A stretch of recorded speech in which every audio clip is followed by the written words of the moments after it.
or older, a natural-born citizen or resident in the United States for at least 14 years. The requirements to be vice president are about the same. You have to be 35 years or older, a natural-born citizen, or a U.S. resident for at least 14 years. The current president of the United States is Donald James Trump. The vice president is Mike Pence. The responsibilities of the president is to apply and enforce the laws written by Congress and to that end appoint the heads of the federal agencies, including the cabinet. Some of the examples that he has to do is the chief of state. In this role, it requires a president to be inspiring example for the American people. In some nations, the chief of state is a king or queen who wears a crown on special occasions, celebrations, and national holidays. He stands for the highest values and ideals of the country. As an American chief of state, the president is a living symbol of the nation. It is considered a great honor for any citizen to shake the president's hand. The next one is the chief executive. The president is a boss for millions of government workers in the executive branch. He or she decides how the laws of the United States are enforced and chooses official advisors to help run the executive branch. The next one is the chief diplomat. The president decides what American diplomats and ambassadors shall say to foreign governments with the help of advisors. The president makes the foreign policy of the United States. Next one is the chief in command, the commander-in-chief. The president is in charge of the United States Army forces, the Army, Navy, Air Force, Coast Guard, and Marine Corps. The president decides where the troops shall be stationed, where they shall be sent, and how weapons shall be used. All the military government generals and admirals take their orders from the president. The next one is the legislative leader. Only Congress has the actual power to make laws, but the Constitution gives the president power to influence Congress in its lawmaking. Presidents may urge Congress to pass new laws or veto bills that do not favor. The next one is the chief of party. In this role, the president helps members of his or her political party get elected or appointed to office. The president campaigns for those members who have supported his or her politics. At the end of the term, the president may campaign for re-election. Last but not least is the guardian of an economy. In this role, the president is concerned with such things as unemployment, high prices, taxes, business, and profits. The general prosperity of the country, the president does not control the economy, but it is expected to help run smoothly. The term length for the president is 4 years. The number of terms is 2, the same as for the vice president. The line of succession. Presidential succession in case of removal of the president from office or of his death, resignation, or inability to discharge the powers and duties of the said office.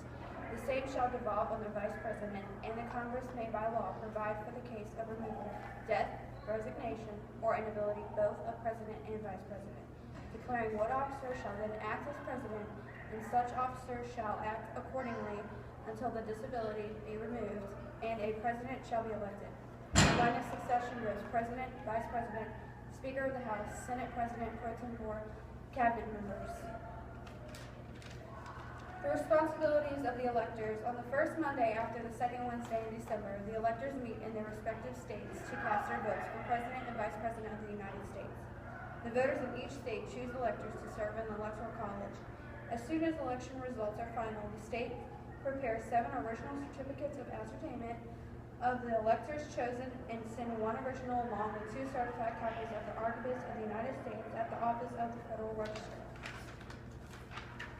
The electors of each state meet to select the President and Vice President of the United States.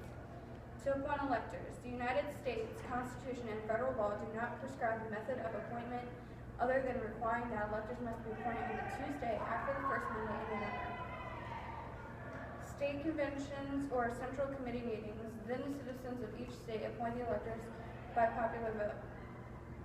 Prepare the certificate of ascertainment. After the general election, the governor of each state prepares 7 original certificates of ascertainment. Distribute the Certificate of ascertainment. One of the 7 original certificates of ascertainment, along with 2 certified copies, must be sent by registered mail or commercial carrier to the archivist. Hold the meeting of electors.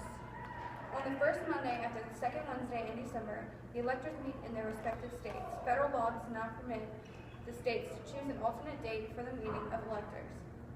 If any electors are unable to carry out their duties on the day of the Electoral College meeting, the law of each state would govern the method for filing vacancies. To distribute the pairs certificates of vote and certificates of ascertainment. The 6 pairs of the certificates must be sent to the designated federal and state officials as follows. 1 is sent by registered mail. 2 are sent by registered mail or commercial carrier. 2 are sent to the Secretary of State of each state. One of these is held subject to the order of the President of the United States Senate or the Archivist of the United States in case the electoral votes fail to reach the Senate or the Archivist. The other one is to be preserved by the Secretary of State for public inspection for 1 year. One is sent to the Chief Judge of the Federal District Court located where the electors meet. It is held subject to the order of the President of the United States Senate or the Archivist of the United States in case the electoral votes fail to reach the Senate or the Archivist. Prior to the general election, in October of each presidential election year, the Archivist sends a letter to the governor of each state and the mayor of the District of Columbia, along with an instruction package prepared by the Office of the Federal Register that sets out the state's responsibilities regarding the Electoral College. The package also includes a quantity of booklets containing applicable federal, constitutional, and statutory provisions regarding presidential elections to be distributed to each elector.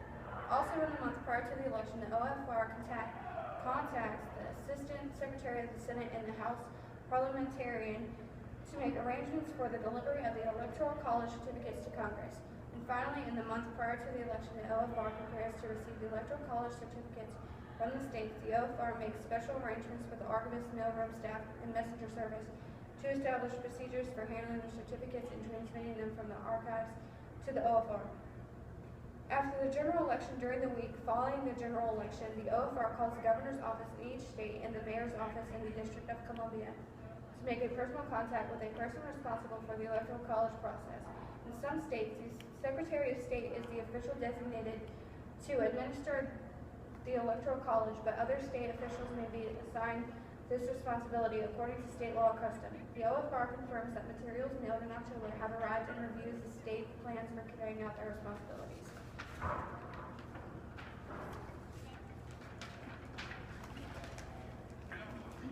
As president and vice president, you get housing. The president lives in the White House, which is also the workplace of the president, located in Washington, D.C.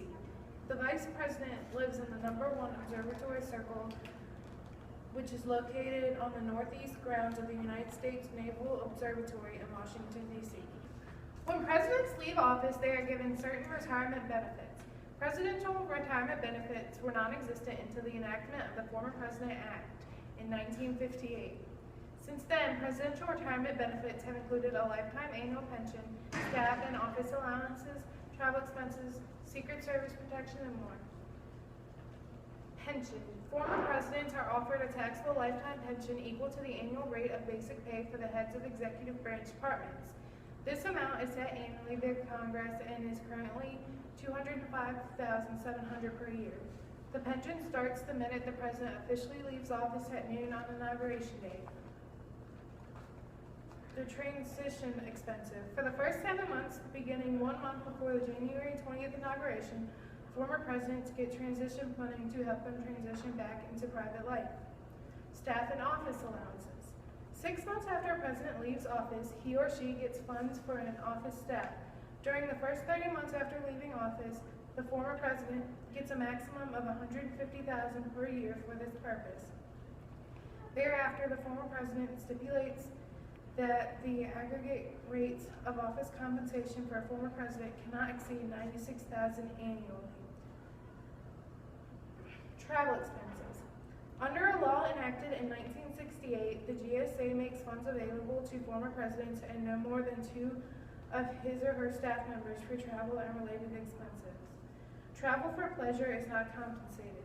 The GSA determines all appropriate costs for travel. With the Secret Service protection. With the enactment of the former President Protection Act of 2012 on January 10, 2013, former presidents and their spouses receive Secret Service protections for a lifetime. Under the Act, protection for the spouses of former presidents terminates in the event of remarriage. Children of former presidents receive protection until they are age 16. The former President's Protection Act of 2012 reversed the law enacted in 1994 that terminated Secret Service protection for former presidents 10 years after they left office. Expenses.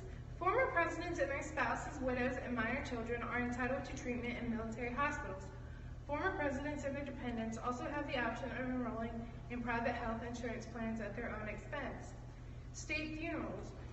Former presidents are traditionally granted state funerals with military honors.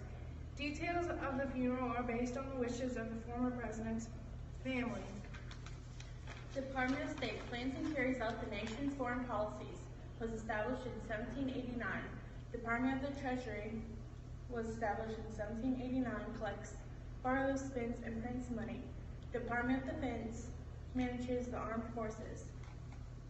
Was established in 1947. Department of Justice has responsibilities for all aspects of law enforcement.